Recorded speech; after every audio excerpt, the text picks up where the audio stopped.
Em instantes, Jornal do Boris, com Boris Casoy. Um jornal independente e apartidário. Um sobrevoo pelos principais fatos do Brasil e do mundo. Política, economia, cultura e esporte todas as manhãs. O Jornal do Boris começa daqui a pouco, às 8 horas. Enquanto isso, você que assiste pelo YouTube, não deixe de se inscrever no canal. Deixe seu like nos vídeos, seus comentários e lembre-se de ativar o sininho para ser notificado sempre que postarmos um novo vídeo com as análises precisas de Boris Casoy sobre os temas mais importantes do noticiário. Para você que acompanha pelo Facebook, curta a página oficial e deixe seus amigos bem informados, compartilhando sempre nosso conteúdo diário. No Twitter, o perfil oficial de Boris Casoy é o @bcasoyoficial. O Jornal do Boris começa já, às 8 em ponto. Você está convidado também a seguir o perfil oficial no Instagram, buscando por @Jornal do Boris Verdade. Lá você encontra fotos raras, objetos antigos da coleção particular de Boris Casoy e fica por dentro do cotidiano deste jornalista com mais de 60 anos de carreira.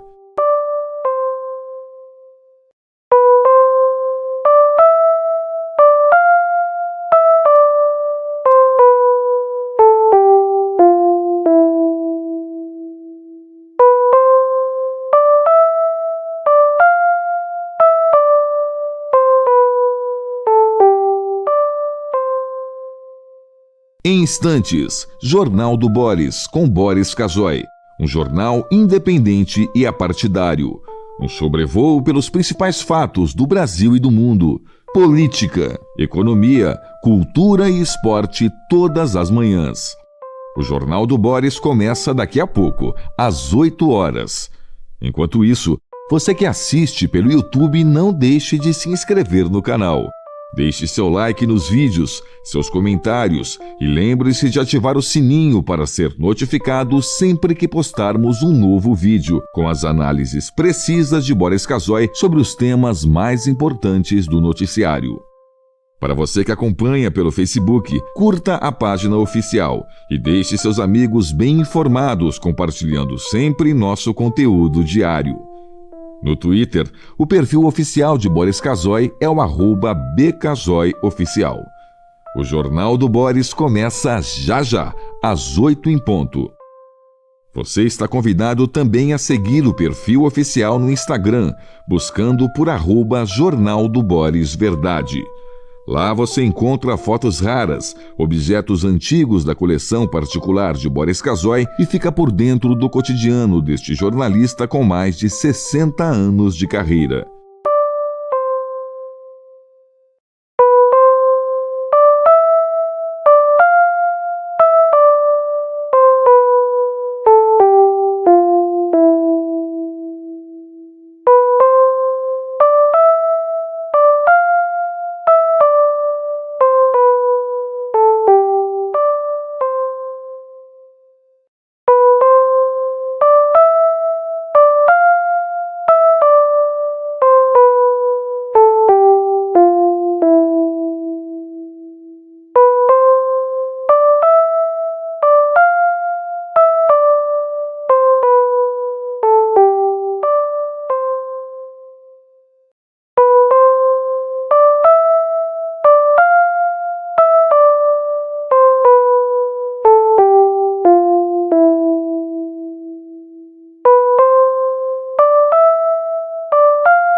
A partir de agora, passando a limpo as notícias do dia no Brasil e no mundo, está no ar o Jornal do Boris.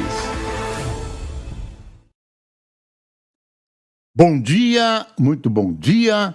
Está no ar o Jornal do Boris. O Jornal do Boris é um sobrevoo pelos principais acontecimentos do Brasil e do mundo a partir das primeiras páginas dos jornais.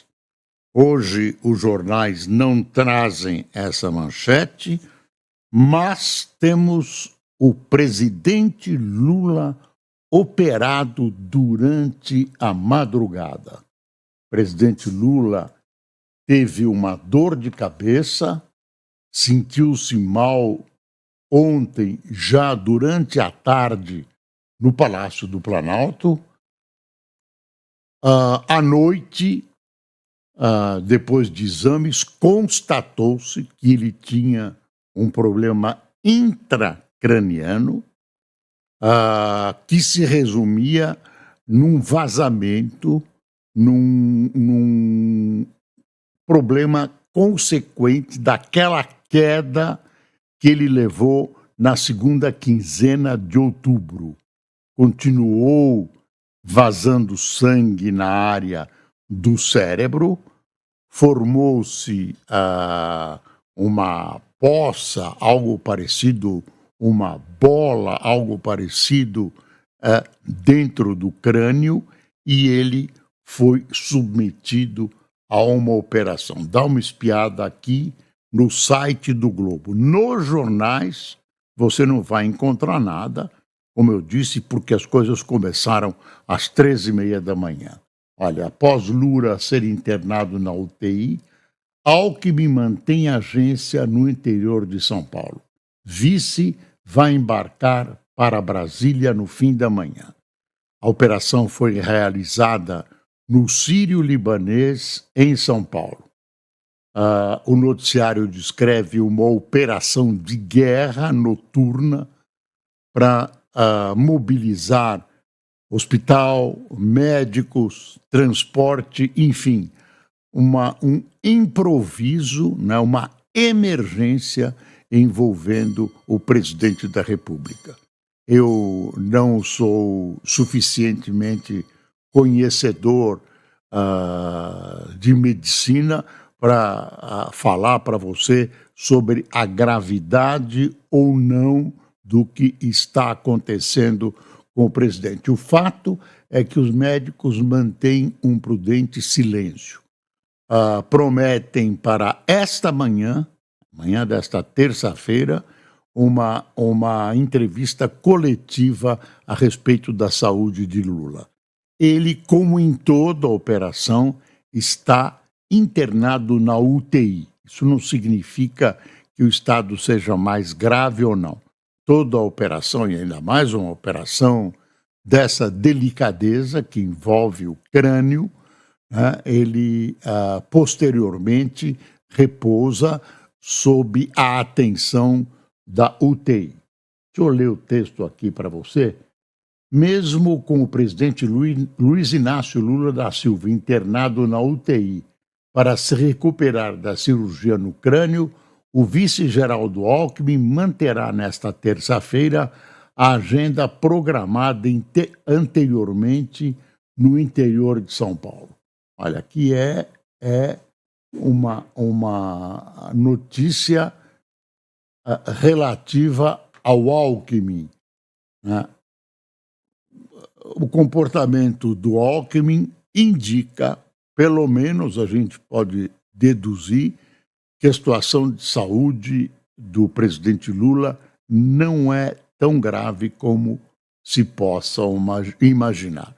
Mas uma cirurgia na cabeça, no crânio, olha, Lula passa por cirurgias pressas em São Paulo após dor de cabeça. O procedimento ocorreu com sucesso e o presidente está sob supervisão médica. Dores têm ligação com acidente doméstico sofrido em outubro, segundo o Sírio-Libanês. Aí tem, entenda como foi o acidente doméstico, quais são os riscos de quedas e impactos na cabeça. Lula estava indisposto e reclamou de dor de cabeça ao final do dia antes da cirurgia. Vamos ver essa notícia para você ficar inteirado do que ocorreu ontem, que levou o presidente a essa internação. Vamos ver se eu consigo entrar aqui. Não foi possível. É um problema para mim. Tinha entrado antes. Folha de São Paulo. Deixa eu ver aqui. A Folha de São Paulo não deu destaque à questão da operação do Lula em sua página em sua página da internet. Vamos então verificar a Veja. Aqui tem Lula pactuando o entendimento ainda ontem para fazer para fazer funcionar as comissões do Congresso, especialmente a do Senado, com respeito ao pacote. Deixa eu ver. Infoglobo também não tem nada. Queria ver se achava algo que nesses minutos antes do início do Jornal do Boris trouxesse alguma novidade, mas não tem novidade nenhuma, nada que possa interessar depois dessas notícias. Tem explicação do que é essa operação intracraniana. Olha aqui o Correio Brasiliense. Presidente Lula é operado às pressas em São Paulo após sentir dores de cabeça. Deixa eu ver se tem alguma novidade mais, né? O presidente, quero frisar que a operação foi em São Paulo. Ele foi transportado, os jornais falam em operação de guerra para São Paulo. O presidente Lula passou por uma cirurgia na noite de segunda-feira em São Paulo, após apresentar dores de cabeça. Ele permanece estável e internado no hospital sírio-libanês. Conforme o primeiro boletim médico divulgado às 3h20 desta terça-feira, Lula passou mal ainda em Brasília. O presidente realizou um exame de imagem no Hospital Sírio-Libanês da capital federal após sentir dores de cabeça. A ressonância apontou uma hemorragia intracraniana causada por uma queda sofrida em 19 de outubro. Após o diagnóstico, o presidente foi transferido para a unidade do hospital em São Paulo, onde foi submetido a uma craniotomia para a drenagem do hematoma. O procedimento ocorreu sem complicações e o presidente Lula segue internado na unidade de terapia intensiva do hospital, sendo acompanhado pela equipe médica comandada pelo Dr. Roberto Calil Filho e doutora Ana Helena Germólio. Após o diagnóstico, o presidente foi transferido para a unidade do hospital em São Paulo. É uma repetição do noticiário. Esse é o facsímile do boletim médico. Olha, o presidente segue com o boletim médico atualizado, será emitido amanhã. Né? Esse é assinado pelo doutor Luiz Francisco Cardoso, diretor de governança clínica, e doutor Álvaro Sarquis, diretor técnico do Sírio-Libanês de São Paulo. Aí está aqui, vamos ver. O presidente Luiz Inácio Lula da Silva esteve ontem à noite no Hospital Sírio-Libanês, Unidade Brasília, para realizar exame de imagem após sentir dor de cabeça. A ressonância magnética mostrou hemorragia intracraniana decorrente do acidente domiciliar sofrido em 19 de outubro. Foi transferido para o Hospital Sírio-Libanês, Unidade de São Paulo, onde foi submetido à craniotomia. Eu estou lendo algumas repetições, né, para que a gente lê. Olha aqui, ele levou alguns pontos, né? Aqui foi o local do sangramento que ele teve na queda no banheiro em 19 de outubro. Depois do acidente, Lula passou por acompanhamento médico e realizou exames periodicamente para verificar o progresso do estado de saúde. Você vê que apareceu uma consequência, né? Se imaginava que já deveria ter cessado qualquer perigo de hemorragia. Estou aqui conjecturando, isso é um problema dos médicos e nós devemos ter, ainda de manhã, as explicações do que está ocorrendo com o presidente da República.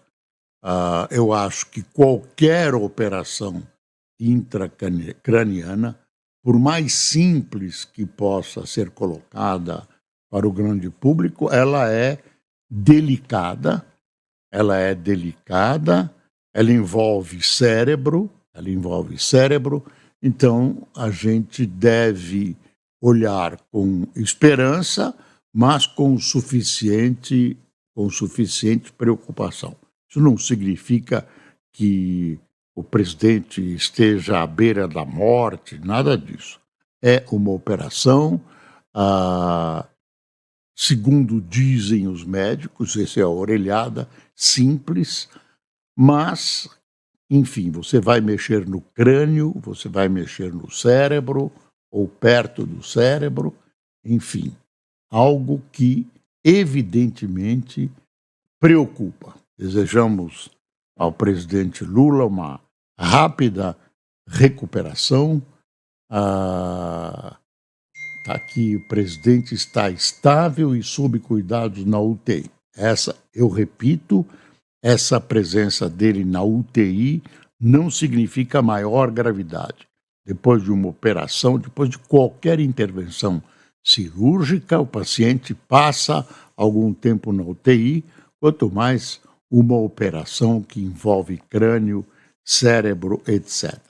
Estamos aqui acompanhando o estado de saúde do presidente da República e desejando a ele, né, os melhores votos de uma rápida recuperação. Nessa hora você deve deixar de lado qualquer questão política, qualquer questão eleitoral e torcer para que um ser humano que preside uma república do tamanho da importância do Brasil consiga exercer plenamente o seu mandato e se recupere rapidamente. Então, mais uma vez, melhoras para o presidente do Brasil, Luiz Inácio Lula da Silva. Está aqui a manchete da Folha de São Paulo.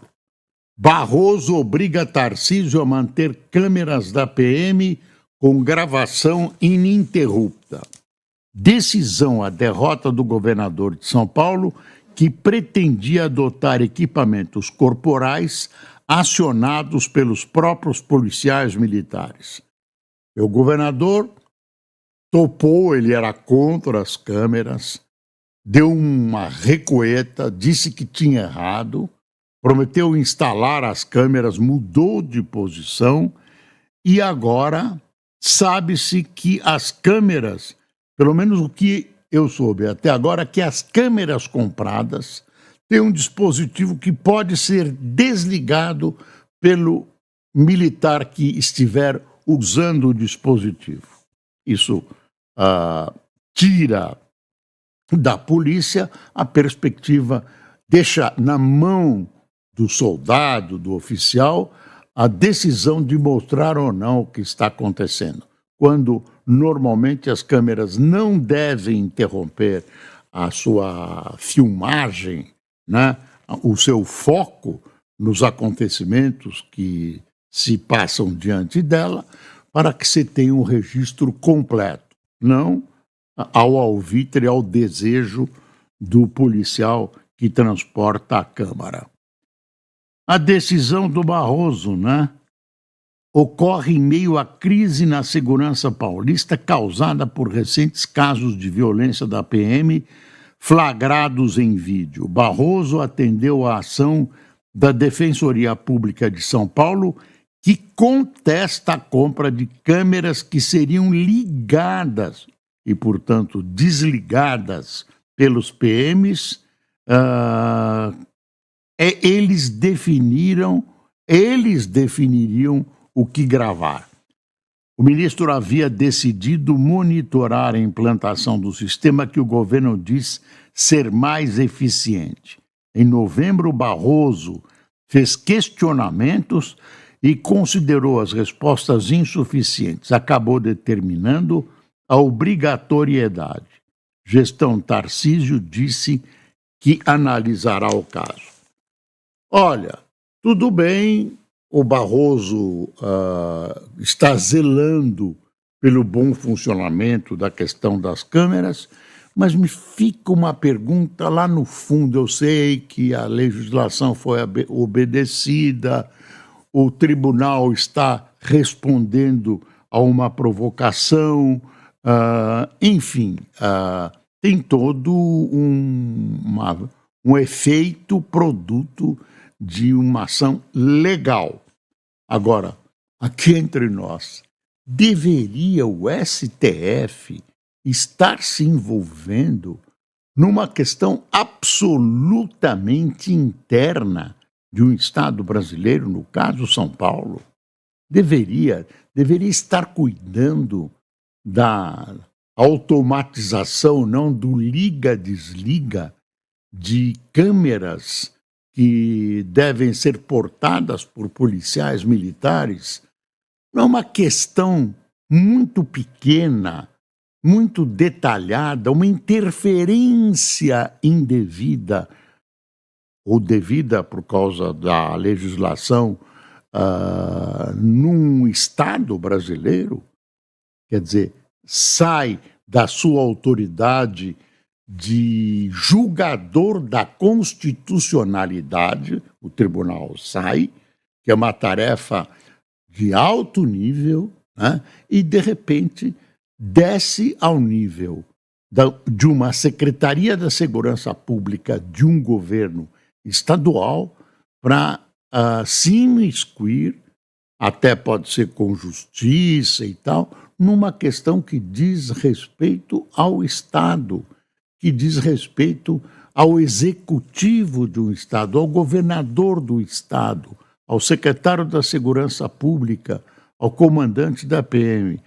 Eu pessoalmente acho que há algo de errado quando o tribunal desce, eu estou falando hierarquicamente, a esse nível.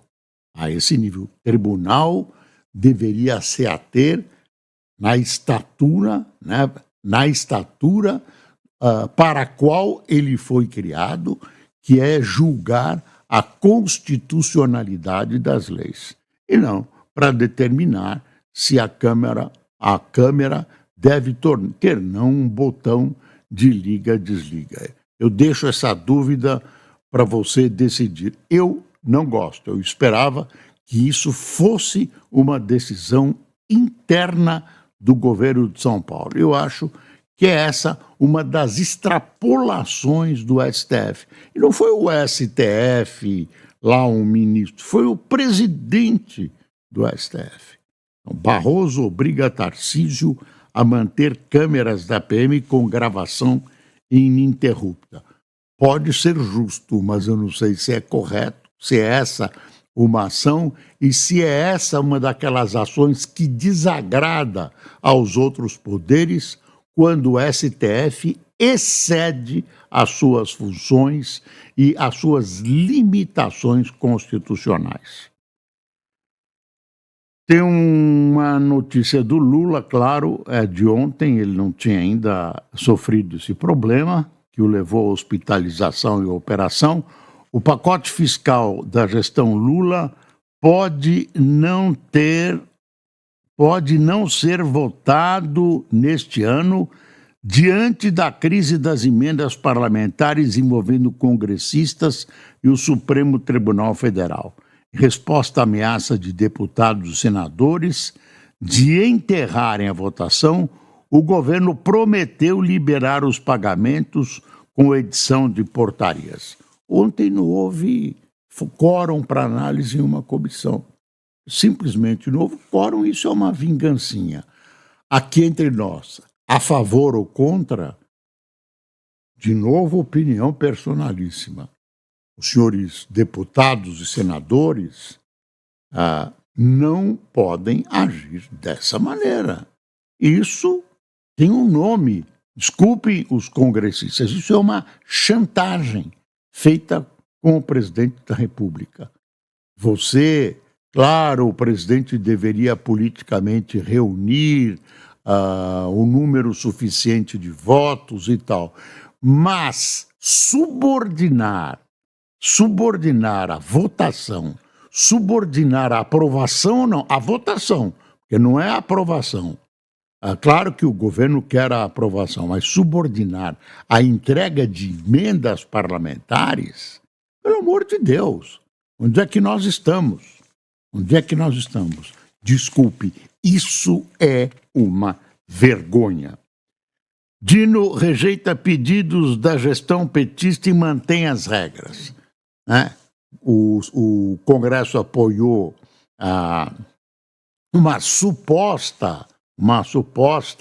um suposto recuo nas regras draconianas altamente suspeitas para a liberação de emendas, né? Soltou uma outra legislação que era o mais do mesmo, e veio o ministro Dino, hoje ministro do STF, já foi ministro da Justiça, disse: não, o plenário votou e tem que ser desse jeito. E desse jeito não é nada, não é uma forçada de mão.